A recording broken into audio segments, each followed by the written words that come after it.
boa noite, boa noite. Eu sou o Toninho Neves, estou aqui no seu canal 20 da NET, canal 10 da Via Max, para bater um papo legal com você, levar a nossa entrevista do dia ao vivo para você. Nosso convidado de hoje é o deputado estadual Darcy de Matos. Boa noite, deputado. Prazer em tê-lo no programa, tudo bem? Toninho, um abraço a você, aos telespectadores. Um grande prazer estar aqui para falar um pouquinho da nossa cidade, do nosso estado e, sobretudo, das coisas boas do nosso país. Você está no terceiro ou quarto mandato? Terceiro mandato. Terceiro mandato. A minha câmera é essa aqui também? Essa do meio aqui. Ah, do meio. Fica tranquilo que tu está sendo filmado por 4 câmeras. Obrigado, Toninho, pela gentileza. Darcy de Matos. Darcy, ano novo, mandato novo, quais são as principais demandas que você está levantando lá na Assembleia Legislativa nesse ano de 2015? Toninho, um deles é a região metropolitana, né, que vai ser um grande negócio aí para Joinville e para a região, né? Exato. Veja bem, apesar de ser o terceiro mandato, mas todo o mandato novo tem uma expectativa nova, né? São novos deputados que adentraram, ou seja, a Assembleia Legislativa, é um clima de motivação, de renovação, e eu estou assim muito animado, né, com a Assembleia e com os projetos que nós vamos tocar esse ano. Então, eu, no final do ano passado, fui o deputado que mais consegui aprovar projetos de leis, Tony. Inclusive, dentre esses projetos, eu quero citar aqui o meu projeto de lei, que proíbe, que já foi sancionado, que já é lei, que proíbe a venda de óculos de sol na mercearia da esquina, né, ou na praia, por exemplo. Esse projeto é um projeto que foi debatido durante muitos anos e ele tem duas preocupações. A primeira... O de sol e o de grau, né? Exatamente. Tem gente que vende óculos também de grau, né? Ou seja, então qual é a preocupação que esse projeto tem? Primeiro, a preocupação de combater a pirataria, porque virou uma bagunça a pirataria no Brasil. E com a pirataria o poder público não arrecada e as pessoas adquirem um produto sem qualidade. E a segunda preocupação, tão importante quanto a primeira, Toninho, é exatamente a preocupação com a saúde pública. Nós sabemos que um óculos de grau, de sol, vendido sem uma recomendação médica ou de um óptico, né, ou sem procedência, ele traz danos terríveis à visão das pessoas. Então, esse projeto já é lei... Tem gente que corre o risco de ficar até cego. Exatamente. Se usar esse óculos aí por ano. Esse projeto já é lei em Joinville e Santa Catarina. E esse ano agora que nós estamos na legislatura, eu vou trabalhar em cima das áreas essenciais, não poderia ser diferente. Da saúde pública, que precisa melhorar muito, porque infelizmente muitas pessoas estão há anos nas filas de cirurgias, de consultas especializadas e de exames, né? Isso é um absurdo.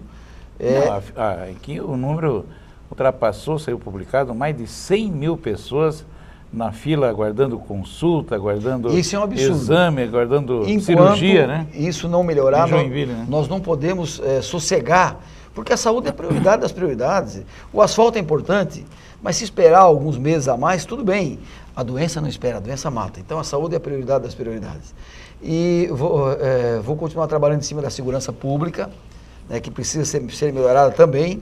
Vamos cobrar um pouco mais do nosso governador, que se reelegeu no primeiro turno, e que tem dado e vai dar uma atenção maior para Joinville. As câmaras estão em licitação, virão 200 câmaras para os bairros da nossa cidade. Ficou no judiciário 6 meses, Toninho. Câmaras foi judicializado, isso tem que ser falado. Né? Foi judicializado. Estão culpando o governador aí por causa... E ficou lá 6 meses, né? Então as câmeras são fundamental. Agora a questão, e a mobilidade urbana, que é a questão do trânsito, né? O transporte coletivo. E nós precisamos rasgar as nossas avenidas, fazer elevados e melhorar o nosso trânsito, a nossa mobilidade urbana. Joinville não tem um elevado ainda, né? Aí saiu a notícia que Florianópolis vai construir mais um agora. Agora, e a questão dos bombeiros, eu estive lá com o Tomasi e o Heitor há poucos dias com o procurador-geral, tratando da questão dos bombeiros. Por quê? Porque nós ganhamos em Brasília, você sabe, né, Toninho? Ou seja, nós, os bombeiros, estávamos no banco dos réus. Sabe? Sendo acusado, nós somos acusados e processados lá em Brasília e nós ganhamos.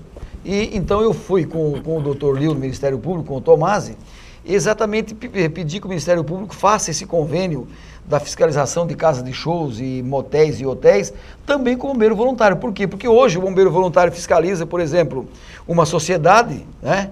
E no outro dia aparece o bombeiro militar, também fiscaliza, cobra pela fiscalização e diz que o laudo do bombeiro discorda do laudo do bombeiro voluntário. Isso cria um constrangimento para a cidade. Nós não queremos a atuação do bombeiro militar em Joinville. E nem Araquari, e nem Guaramirim, nem Jaraguá, nem São Francisco, nenhuma cidade, né, que já tem bombeiro. Porque isso é uma irracionalidade. Gastam a diferença, Toninho, parece-me que o que gasta com os eu já vou te dizer, voluntário deputado e o militar Darcy de Matos, é um absurdo. Você é contra o bombeiro militar? Em absoluto, não sou contra. Eles fazem um trabalho excepcional, tá certo? Os soldados lá, enfim, os cabos, enfim. Mas aonde eles estão atuando, que é Florianópolis, Blumenau, São Bento do Sul e tantas outras cidades. Agora eu sou contra e eles querem vir aqui para Joinville. Eu sou contra. Aqui já tem bombeiro. Eles que vão para as 171 cidades que não tem nenhum tipo de corporação. É essa aí que reside a história da nossa briga, da nossa luta. E que nós ganhamos todas na Assembleia. As minhas emendas passaram, a nossa PEC foi aprovada e nós ganhamos, estivemos no banco dos réus, em Brasília e ganhamos. Por que estávamos no banco dos réus? Veja o absurdo. Porque o nosso bombeiro salva vidas. O nosso bombeiro custa 4 milhões. Para o governo do estado, e atende 30%. O bombeiro militar atende 37%. E sabe quanto custa, Toninho? Quanto? 200, anote aí, Nossa 224 milhões. Por isso é que não tem dinheiro para nada. Quase 500%. É o corporativismo.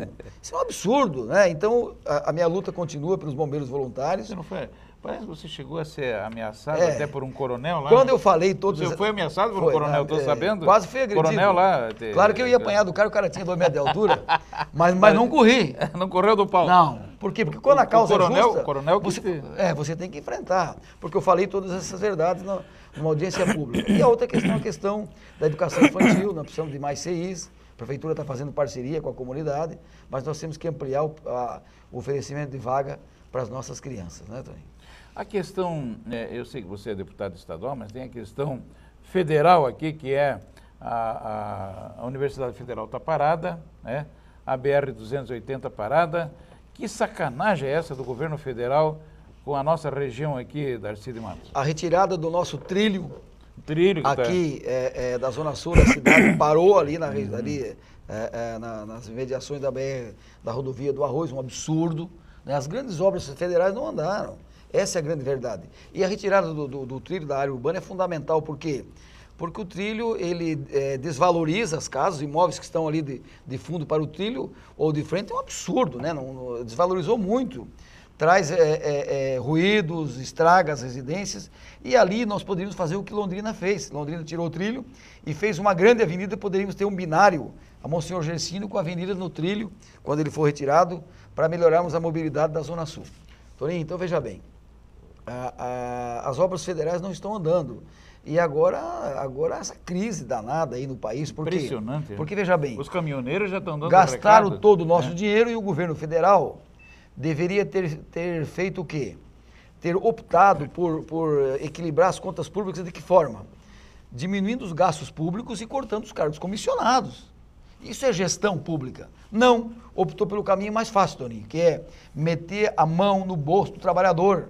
E não é só da classe média alta, não, do trabalhador. Não, por quê? Porque aumentou o óleo diesel, aumenta a cesta básica. Isso vai estourar a gasolina. Lá nos rincões mais distantes do país, lá na periferia, né, Darcy?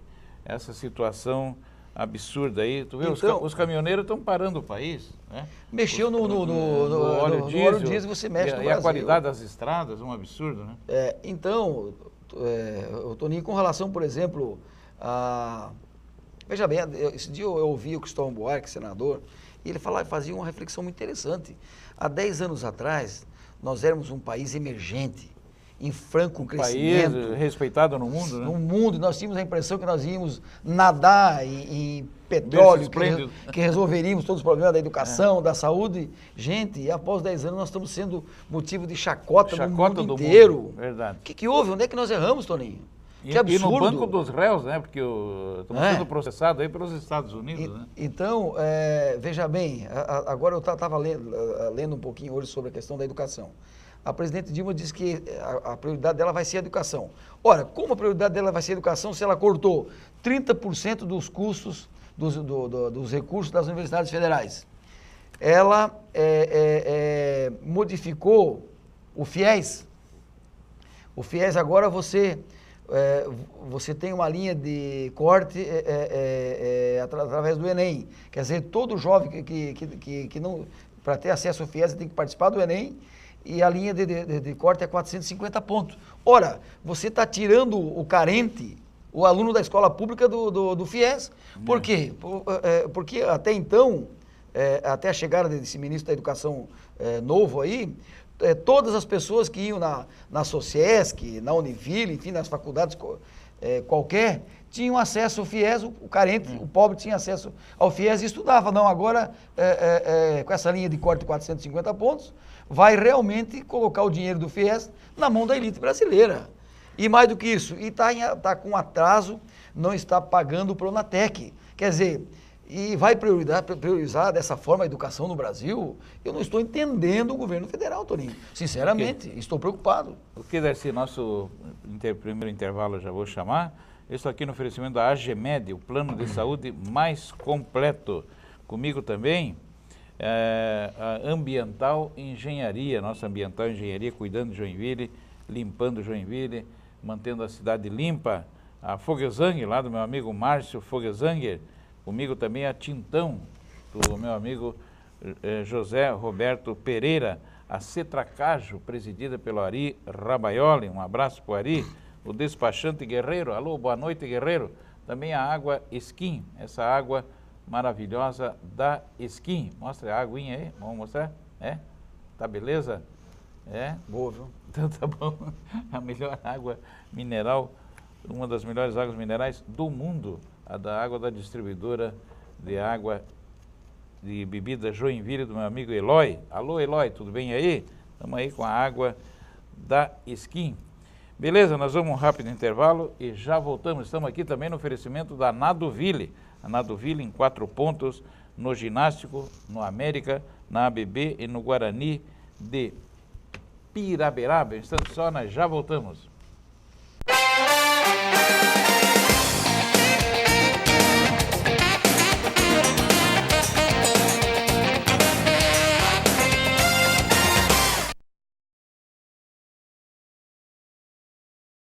Vamos repetir o comercial da água agora? Água mineral.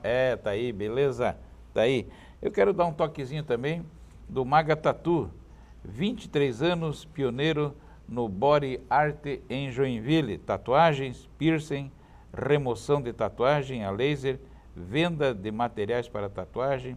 São os serviços prestados há 23 anos em Joinville pelo Maga Tattoo. Ali na rua Dr. João Colim, 598, esquina com a Tijucas, bem na esquina com a Tijucas, tem estacionamento próprio. O fone é o 3433-4542 do nosso querido Maga Tattoo. Tem cursos de maquiagem definitiva, tatuagem estética, nosso querido Maga Tattoo, o Sandro Maga. Boa noite aí, Maga, tudo bem? Tudo tranquilo? Comigo também o Boareto Empreendimentos, meu amigo Boareto Empreendimentos, com muitas obras em Joinville, tem galpões, tem também apartamentos de 1 e 2 quartos. Você fala com o Boareto no fone 3028-9394, ali na rua Itaiópolis, beleza? 695, número 60, sala 2. Comigo também o Sindicato dos Condomínios e Imobiliárias de Joinville e região, comandado pelo Rolando Isler, e a ProRim, Fundação ProRim. Boa noite ao doutor Xuxo, doutor Kiko, aí os comandantes da Fundação ProRim de Santa Catarina, meu amigo Ercílio Alexandre da Luz Filho, doutor Kiko, e o doutor José Aloysio Vieira, nosso querido doutor Xuxo. Me diz uma coisa, a região metropolitana, que é importante para a integração aqui da região, em que pé que está na Assembleia, Darcy? Toninho, quando a gente fala em região metropolitana, talvez algumas pessoas não entendam, digam, mas o que isso tem a ver com a nossa realidade, com a nossa cidade? Tem muito a ver. Veja bem, nós criamos em 2010 11 região metropolitana em Santa Catarina. E no ano passado o governador João Raimundo Colombo mandou para a Assembleia Legislativa a regulamentação da região metropolitana da Grande Florianópolis. E ela está aí, aliado à região metropolitana, a criação de uma superintendência. E isso está sendo instalado esse ano. Muito bem. Imediatamente, como nós somos a maior cidade do estado, eu entrei com um projeto de lei na Assembleia para regulamentar a região metropolitana de Joinville e Araquari, do norte de Santa Catarina. Ora, então, inicialmente a nossa região metropolitana seria Joinville e Araquari. E as demais cidades seriam áreas de expansão. Mas daí, em contato com os prefeitos, com as lideranças da região... Você melhorou o projeto, ampliou o projeto? Eu melhorei, eu fiz uma emenda. Por quê? Porque eu entendi que a região metropolitana aqui de Joinville tem que ser, do norte, tem que ser Joinville, Araquari, São Francisco, Barra do Sul, Barra Velha, São João, Guaramirim, Jaraguá e Garuva. Vai ficar muito forte, né? Por que, Toninho? Porque essas... Vai ser a segunda a ser implantada, né? Primeiro já exatamente, foi Florianópolis, né? Porque essas cidades, elas estão conurbadas, ou seja, elas já estão praticamente interligadas, né? Somos uma grande cidade, uma grande região metropolitana. E os demais municípios, Massaranduba, Corupá, Campo Alegre, São Bento, são áreas de expansão. Poderão adentrar a região metropolitana no futuro, futuramente. Então, por que é importante a criação da região metropolitana? Porque quando se fala em água, abastecimento de água, esgoto, saneamento, saúde, lixo e principalmente transporte urbano, nós temos que pensar regionalmente. E o que aconteceu no final do ano? A presidente Dilma sancionou uma lei que criou o Estatuto das Metrópoles. Tá certo? Certo. Pouca gente falou... Você percebeu dessa lei? Desse estatuto. E esse Estatuto das Metrópoles exige que o Estado e os municípios resolvam os seus problemas, essas questões que eu acabei de colocar, regionalmente. Ou seja, então esse Estatuto força, praticamente obriga nós criarmos, nós regulamentarmos a nossa região metropolitana e posteriormente as regiões metropolitanas no estado de Santa Catarina. Vou dar um exemplo.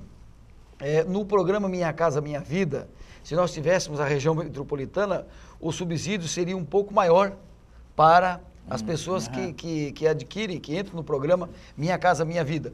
Um segundo exemplo. Viria mais recursos. Na Grande São Paulo, se o transporte coletivo urbano fosse tratado com uma visão metropolitana, como é o transporte da região metropolitana de Madrid, que eu visitei, a Grande São Paulo poderia abrir mão de 2.000 ônibus. 2.000 ônibus a menos.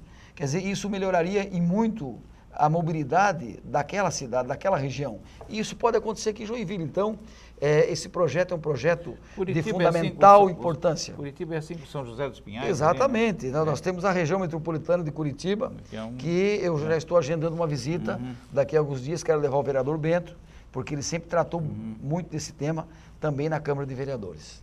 Darcy, vamos falar um pouquinho sobre Joinville. A sua já comentada candidatura a prefeito em 2016, como é que está esse projeto? Ele existe? Pode ser? Como é que está esse trabalho dos bastidores aqui em Joinville? Toninho, eu tinha certeza que você ia começar a fazer perguntas mais difíceis no final. Não, mas não é difícil. Olha, claro que todo o político, todo soldado sonha um dia comandar a corporação, né? E todo o político sonha dirigir a sua cidade, principalmente por se tratar de Joinville, que é a maior cidade de Santa Catarina, a terceira do sul do Brasil, e daqui 12 ou 15 anos poderemos ser a segunda maior do sul do Brasil, passando Porto Alegre, né? Então, como eu fui mais votado na cidade, esse assunto entrou em pauta, mas eu, sinceramente, Toninho, eu não estou tratando desse assunto nesse momento. Eu estou preocupado com a cidade, com o Estado, com o meu mandato na Assembleia Legislativa. Quero fazer um bom mandato, se Deus quiser, né, com o apoio da comunidade, da imprensa, da minha equipe, enfim. E essa questão de candidatura nós vamos tratar no momento oportuno. Qual é o momento oportuno? No ano que vem, em maio, junho, julho. Por que isso? Porque vai vir, inclusive, uma reforma política e é possível até Sabe? Nós não sabemos Que o que vai acontecer na forma política. Agora é possível até que eles prorroguem os atuais mandatos para coincidir todas as eleições. Isso já aconteceu na história do Brasil. Já aconteceu. Porque ninguém aguenta mais eleições de 2 em 2 anos. Nós, políticos, não aguentamos e a população muito menos. Né? Não aguenta, ninguém aguenta mais. Então, Toninho, eu tenho dado um apoio ao prefeito Udo, né? Porque eu quero que a minha cidade vá bem, e essa questão de candidatura eu vou tratar no ano que vem, né? Se vou ser candidato, se não vou ser candidato, enfim, né? Então esse é um assunto que ele vai entrar em pauta só abril, maio, junho do ano que vem. Boa noite para os meus amigos da Seubet Gestão de Documentos, meu amigo Luiz Selba, o Nauro Selba. O Nauro, vou estar na tua festa no dia 14, hein? Grande Nauro Selba. Vai comemorar seus 70 anos com muita saúde, muita disposição. Nosso querido Nauro Selba, no dia 14. Comigo a Exatran, a Escola de Trânsito de Joinville. E a Ravelli, lá do meu amigo Raulino Sbitekoski, a moda do homem lá na Ravelli. Darcy de Matos, eu quero agradecer a você a entrevista, que você está na correria danada aí, recebendo recado pelo celular, coisa e tal. Tem um compromisso ainda. Político não para, né? De manhã, de tarde, à noite, né, Darcy? Mas parabéns pelo teu trabalho. Como que faço? Trabalho comunitário, a favor dos idosos, a favor das crianças. Você é um batalhador de Joinville, um deputado proativo. Obrigado, eu sempre digo, o Darcy, um deputado obrigado. Proativo em favor de Joinville. Obrigado. Olha, um grande abraço para vocês, para quem veio lá da roça, no Cabo Duro da Enxada desde pequeno. E eu engraxando sapato, vendendo jornal, engraxando sapato. Verdade. Você tem uma história bonita também, lá, engraxando sapato, vendendo jornal na praça. Eu sempre digo, aqui em Joinville é a cidade das oportunidades. Quem levanta cedo, quem trabalha honestamente, quem tem Deus no coração, tem sucesso nessa cidade. Tá certo, Darcy. Abraço. Parabéns, deputado. Obrigado. E que o Jeque melhore, né? E o Jeque, o nosso Jeque. Vamos lá, Nereu, vai dar certo. Quarta-feira estaremos lá com o Jeque. É isso aí. Um abraço, boa noite e muito obrigado.